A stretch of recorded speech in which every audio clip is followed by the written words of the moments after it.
Do you want me to just ask you a few questions? Yeah, that'd be great, dude.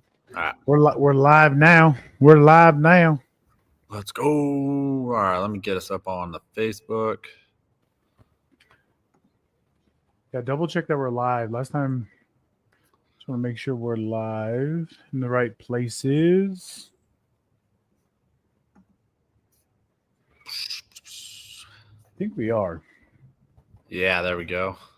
Can you see us? Yes, sir. All right, all right, all right. Oh yeah, I see us too. I'll tag. Let me tag everyone. Dun, dun, dun, dun, dun, dun, dun, dun, dun. Okay, we got people rolling in already. We will wait for people to show up. Welcome, welcome, welcome. I am excited for today because we're going to be going over some creative finance offers. I feel like this is something that I get asked a lot about. If you're rolling in, I want to hear where you're from. Go ahead and introduce yourself. Let us know how many doors you have. We got people rolling in. John, welcome, welcome, welcome, brother. What's up? Dude, me and you have had a busy week. A freaking busy week. It's been good, though. Good. It's been really good. It peaks tomorrow. It's not done yet either. For sure.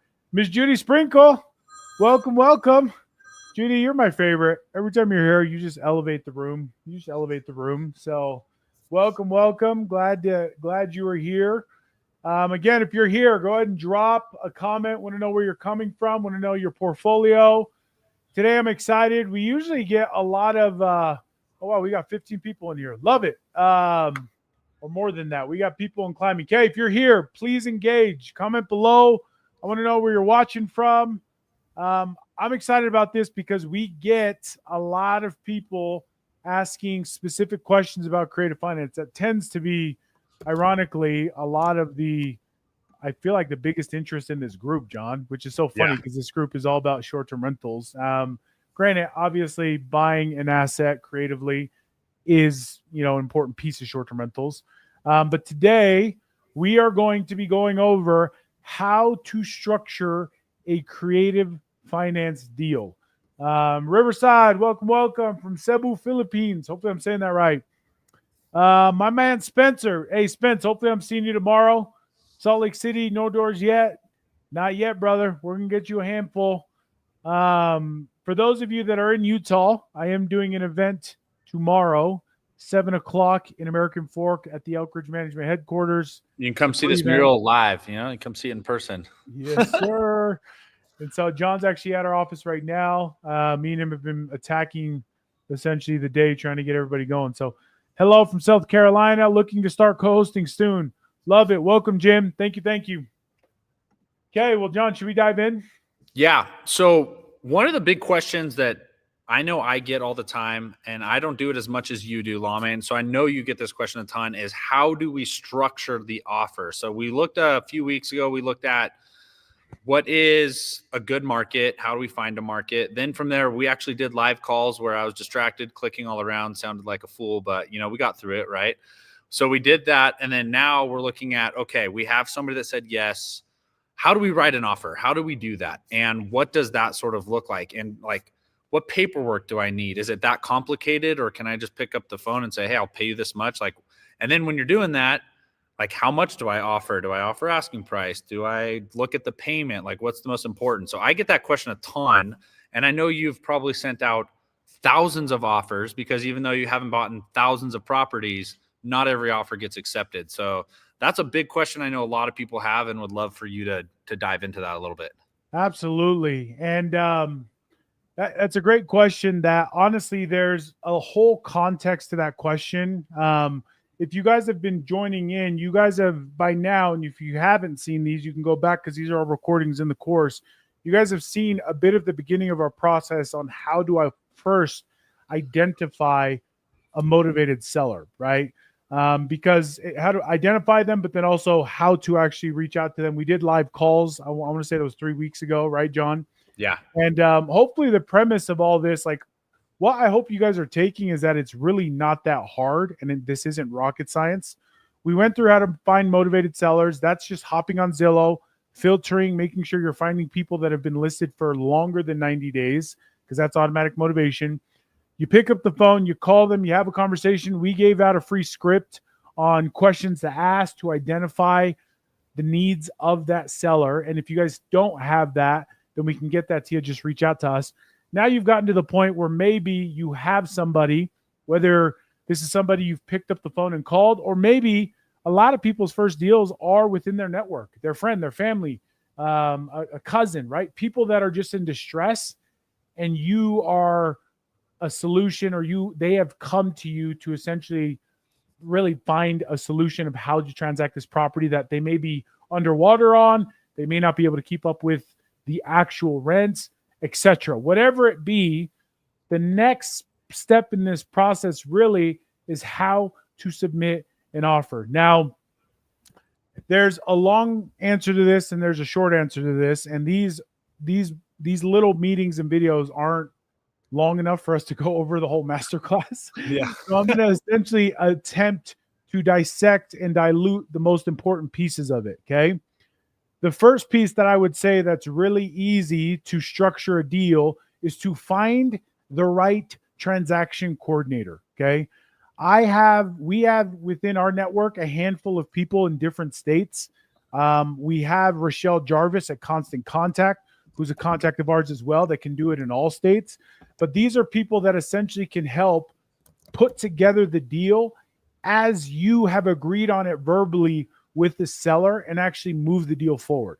So the first and easiest way that I think is going to be the quickest way to give you guys the answer that you need, how to structure this, is really working with a transaction coordinator that can translate the verbal agreements that we're going to go over that you have with the seller into actual formal paperwork for you to transact the deal. Okay.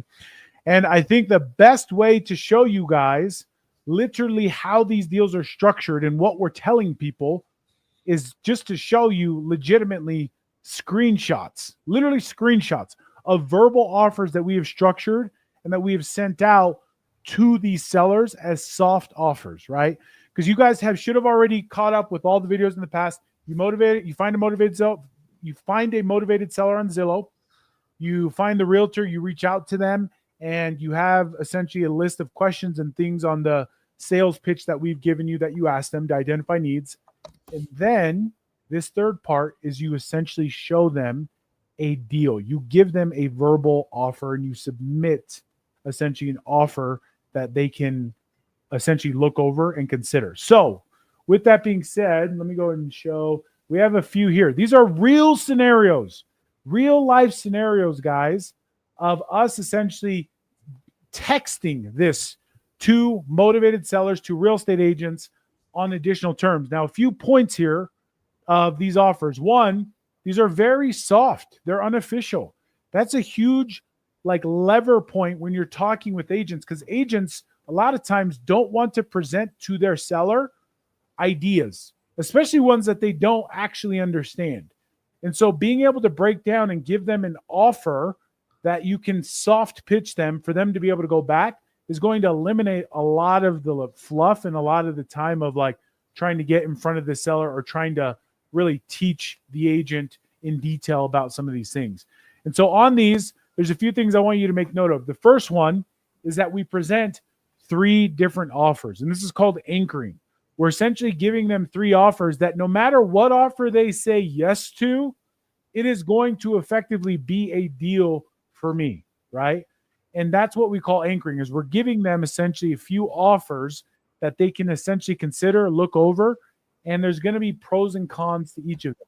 Now, we didn't dive into, because there may be some of you that are looking at this and you don't even understand Sub 2 creative finance. Those are some of the previous videos that we've gone over. So hopefully you guys are following along to where you're learning these piece by piece. Because again, this live isn't nearly long enough for us to go over all the details here.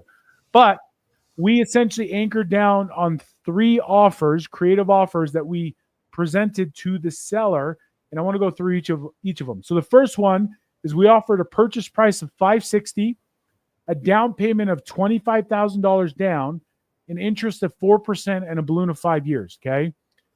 Then we gave them another offer. What are the differences? It's a little bit more down, 15 grand more, That's my give. My take is instead of 4%, it's a 3.5%. And they're waiting for 7 years instead of 5 years for me to refinance them out. Right. And a little bit less on the purchase price, it looks like. Correct. Yeah. And so a lot of these, and this is just by looking at this, I can tell that this is the deal that I found on Zillow. And the reason being is because this is probably somebody that purchased during COVID, doesn't have a ton of equity in the property. So me giving a down payment of 25, 40 grand, that may be ghost equity. It might be equity that's not even in the home after a normal transaction and all the commissions are paid. So that's why this is appealing to them, right? But then also the interest rates tells me that they probably have a good underlying note, right? They probably have an interest rate in the 3s and the 4s, which is why I'm willing to actually do this. And again, I know this might seem like there's probably a lot of questions here if you're just tuning in now. And that is why you need to make sure that you're going over all of the other ones that we did at the beginning. Namely, what is creative finance, how to find motivated sellers, those calls that we go over of how to find these details. We have all this information for you, and it's free. You just got to make sure you reach out to us. But again, coming back to this, I'm anchoring. I'm giving them multiple offers that essentially speak to different things. The third offer, okay, a little bit on the purchase price I've taken off, but now I've increased the down payment even more, and I've taken from different places. So now 3.25% and 8 years. So I'm giving them even more equity down or more down in a down payment, and then I'm just taking in the other places, right? And guys, these offers, again, what they do is they create a foundation or an anchoring place for this seller for them to consider, because a lot of times they'll come back, and in multiple cases, I get a lot of people that'll come back and they'll be like, oh, okay, I'm leaning more towards offer 2.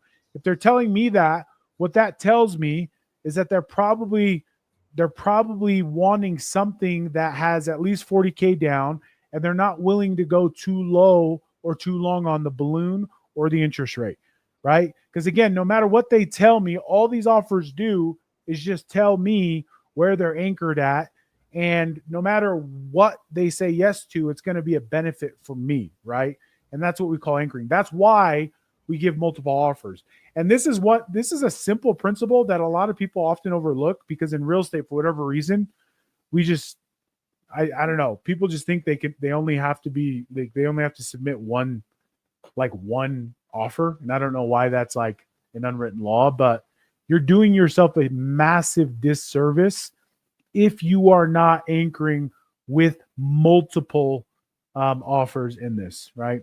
And again, what I want to reiterate here, guys, is that this is not rocket science. It's not rocket science at all. Like, this is literally the conversations that we are having to be able to then take it to the next step of, assuming they agree to one of these offers, then I'm going to find a transaction coordinator that is going to translate whatever offer here we've verbally agreed on into an actual deal and contract that gets across the line, right? Guys, if you're just tuning in, again, I know some of you may have questions that are all over the place. Feel free to ask them in the comments below. But again, we just want to essentially go through how we are structuring a creative finance offer. Looks like we already have a question. We speak most common. Spencer, when you can, will you speak to the most common objections the seller has? If those are in the training, don't answer. I will go ahead and read. Really good question. So that's kind of a loaded question, because it does depend on the situation and where I'm finding the seller. But typically, like, some of the bigger objections that people have when it comes to a creative offer is really by way of, and I'm talking principally here, the objection that's going to be the greatest is going to be dependent on like their situation. Meaning, if I'm doing everything that we said from the beginning, finding a motivated seller by way of looking how long it's been on market, talking to the agent, asking enough questions, typically that process eliminates all of these objections, to where a lot of the objections aren't really objections when you get into the meat and bones. A lot of it is just lack of understanding. Like, they're just trying to understand different parts of the deal. And that's all done in education as we start to continue to like walk them down this path, right? But I will say, your biggest objections, even in the process, come by way of their lack of understanding what a creative finance deal is, right? Hey, Lame, real quick, I had to step aside for an Amazon delivery. Sorry, but did you answer at all how you get those numbers? If not, I can take that. But I just want to, if you already talked, I don't want to speak to that. No, I would love for you to. Okay, yeah. So some of those offers that we're looking at on how we got to those offers when we're making those has to do with one, the underwriting, which goes back a couple videos ago when you're looking at the property. And I don't think we've dove into how to underwrite one single property, but when you underwrite the property, you get an underlying base of what your monthly like revenue is going to be. So if just for sake of example, not even, I don't know what the purchase price was, 75K. So it was a really small house, but say for example, I know a house is going to bring me in $4,000 a month in gross. I'm going to back out my expenses, which says 35%. So to make it easy, let's say it's 25%. So now I have $3,000 to work with. If I want to profit or cash flow, I know that my offer has to create a payment that is less than $3,000 a month. And whatever that is, that's what I can expect my cash flow to be. So when I make these offers, and when you make these offers, the idea is what purchase price, what down payment, what AM schedule am I putting on a 30-year AM or a 40-year AM or a 50-year AM, or like, hey, can I pay you whatever that creative offer you're going to make? But that offer is based off of how much do I think the property can make minus expenses. And then, okay, that's how much I have left over as far as my mortgage can be. And so that's how I look at it. I always work backwards from that, as opposed to, hey, submitting an offer and be like, oh, my mortgage would be like $4,000. I didn't really think about that. I always work backwards on that. So that's how I do it. I'm sure you do it basically the same way, correct? No, and you're exactly right. And I actually I'm trying to share it right now, a calculator that we effectively use. Let me try and share it on my screen real quick. And this is a whole nother training in and of itself. I feel like we're like throwing a lot on you guys, but we're in an attempt for us to continue to bring you like some concrete value. But we actually have an entire calculator that I can't pull it up right now because one of my screens just went black. But if you guys would like that, I'm happy to share it with you. But more importantly, too, we probably just want to do a training on that next, John, of how we actually underwrite a property on the calculator. Yeah, absolutely. Because that's where a lot of these numbers come from in terms of how are we even getting these numbers, these general numbers to actually like go and, negotiate with. Right. And so to your point, go ahead. Yeah. I was gonna say the best part about that, and really understanding creative, like be creative with the offer. Like I've made offers that I knew I could only cash flow, or I wanted to be protected if like STR regulations came out in this one city, that I made them an offer that's like, hey, you're asking $500,000. I'll pay you $600,000 for the house, but I want to make $2,000 a month payments, or it's like $1,500 a month payments for 50 years. And then if you die, I'll cash out your family. They're like, oh, that's pretty interesting. Maybe I'll do that, right? Like that, there's no interest involved in that. There's no real balloon payment involved in that. There's no anything. I overpaid. I was offering to overpay for the house. But in essence, like that's where when you get into these, like how do I actually structure it? If you work from the backside of how much you are going to bring in, then you can structure your deal in any creative way, depending on your relationship and just how you can think out of the box to get the seller to say yes. In essence, you need to figure out when you're talking to them, hey, what do they need the money for? Is the guy just trying to pay for his RV parking spot and his RV payment, and he just needs enough to cover that and he'll be happy? So find out how much that is and then offer a payment that's a little more. That's where the creative side in submitting these can be really fun, because you're not going to get a yes on every one of them. So you might as well try a few different things when you're making these offers too. Absolutely.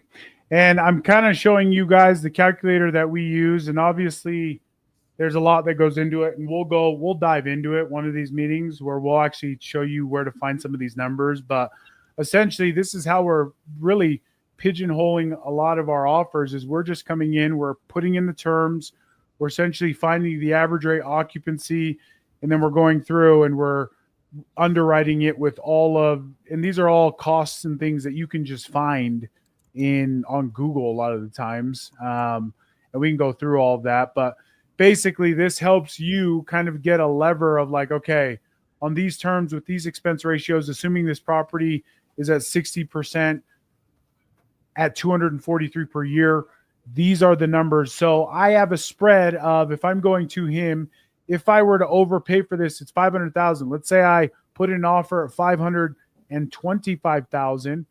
How does that influence my numbers? I'm still at an 8% cap rate. I'm still cash flowing 3,000. These are arbitrary numbers.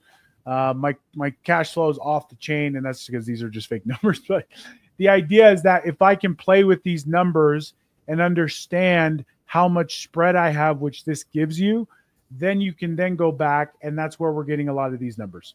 Is basically once we understand those general numbers and framework that we're in, we can go back and offer some of these terms. But really, I hope what you guys are seeing in all of these, right? We just sent you 3 real-time offers of properties that we've essentially sent out and have gotten responses on. But these are real, like this is essentially how it is. Like it really isn't rocket science. A lot of people think it is. It's not at all. It's really just understanding your numbers, which is just a math equation, just putting some elbow grease in it.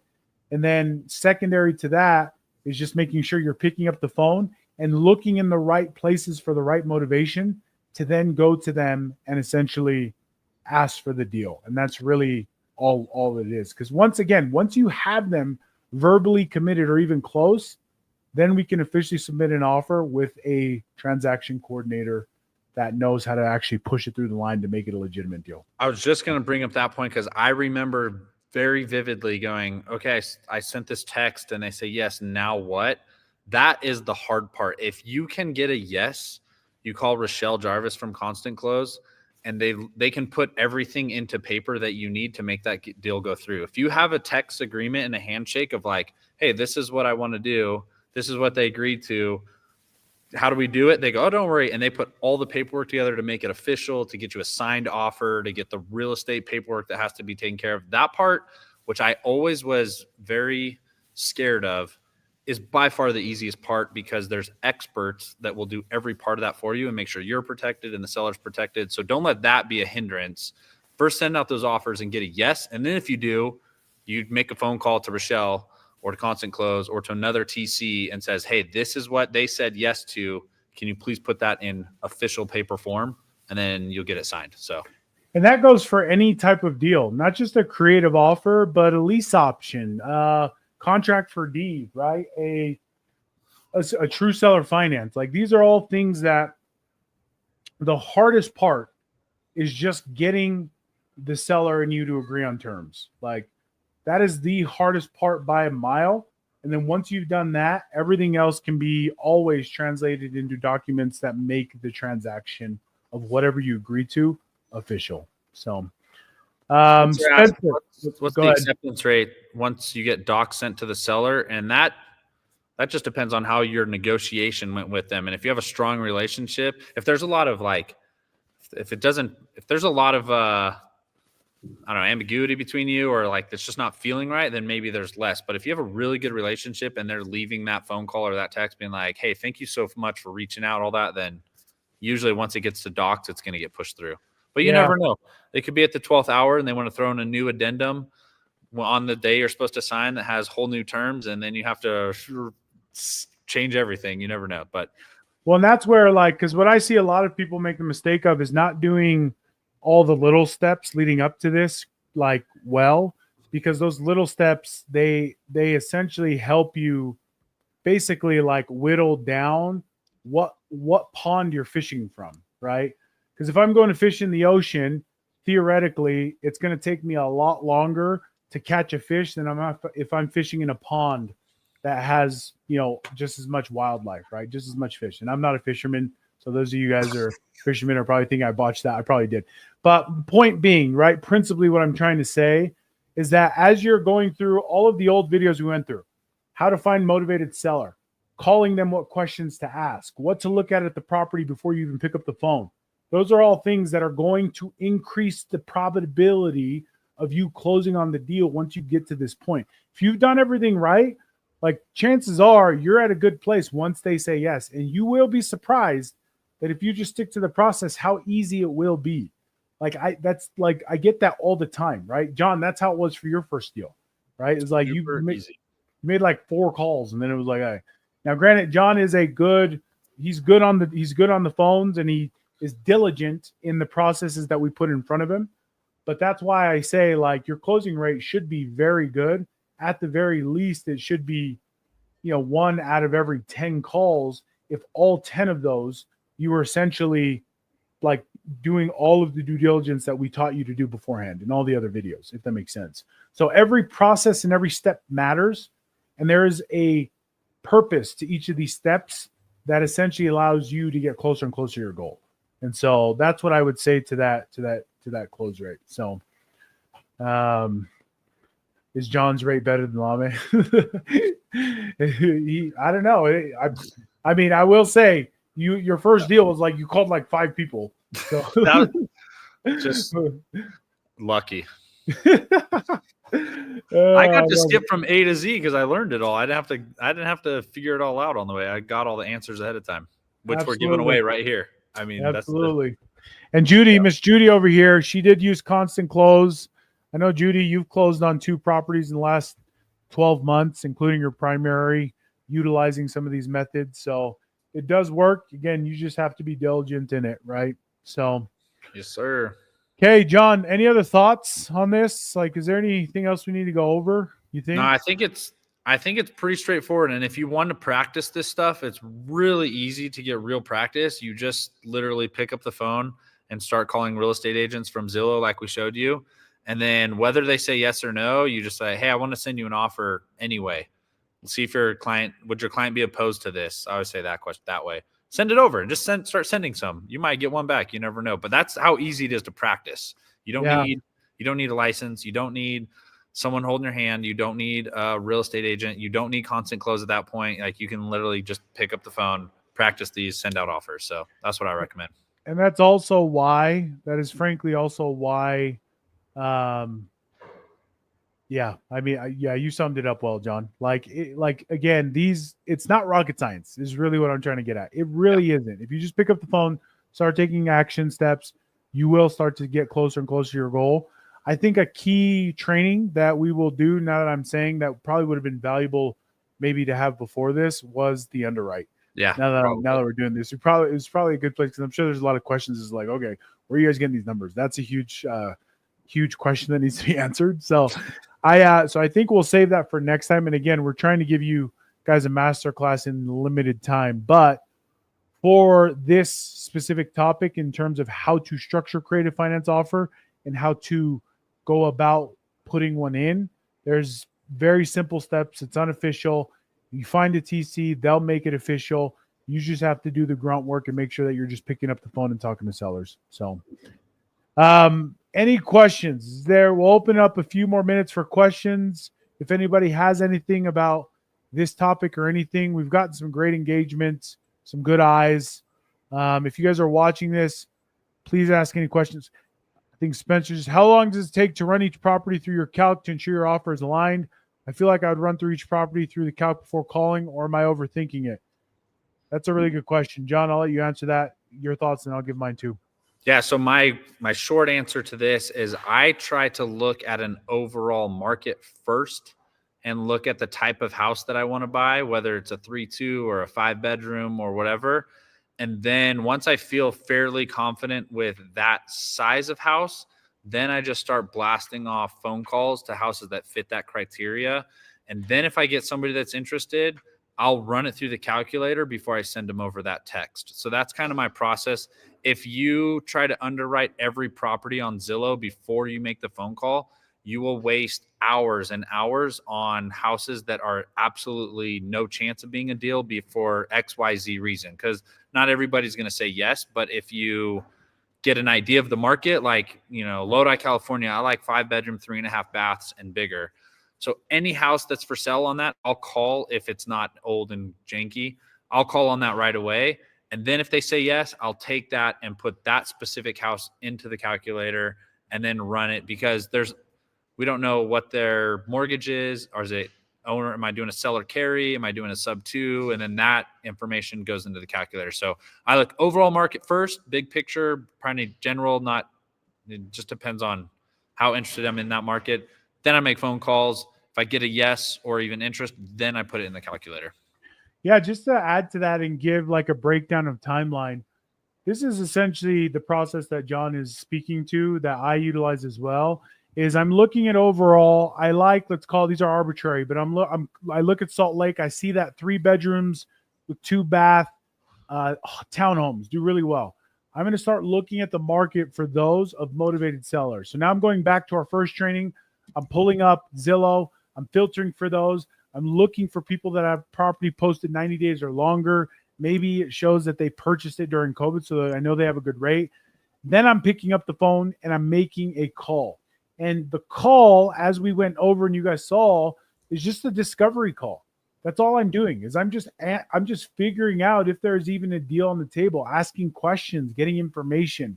And then once I have a good idea of that information and I get a temperature of that agent or that seller, then I'm essentially moving to the calculator and I'm doing a full underwrite because then I actually know my hard numbers. But to John's point, don't get into analysis paralysis by just continuing to underwrite everything, and because you're going to find you're not going to make many calls, right? So great question. Anything else, John, that we're missing? I think, Jim had a question. Jim, is Constant Close part of your team or an application tool? Constant Close they are a entirely separate company, but they are one that we recommend highly. And we actually, go ahead, John. Were you say something? No, I put the link down in there for them too. Of Cool. Constant Close. Yeah. Yep. And so we have a good relationship with them, but you guys can reach out to them just as much as we do. She's legitimately closing 2 of our deals. She closed one last week and she's getting ready to close another one this week. So yeah, really, really good partner.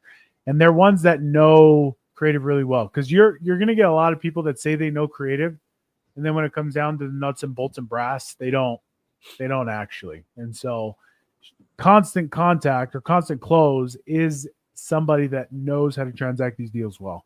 So they're usually our first recommendation. So John, anything else? Nothing good. Okay.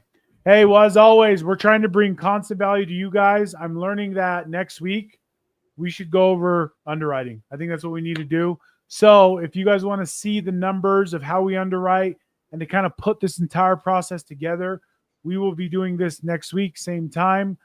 Thank you guys for being here. Appreciate you. If you guys have any questions, if you guys want the calculator, if you guys want the script, any of these resources, please feel free to reach out to myself or to John, and we will get you guys information. Appreciate you guys. Thank you. I'm glad we kept it short and sweet. Let us know if you guys need anything. Until next time, don't do anything we wouldn't do. Have a good evening. Later.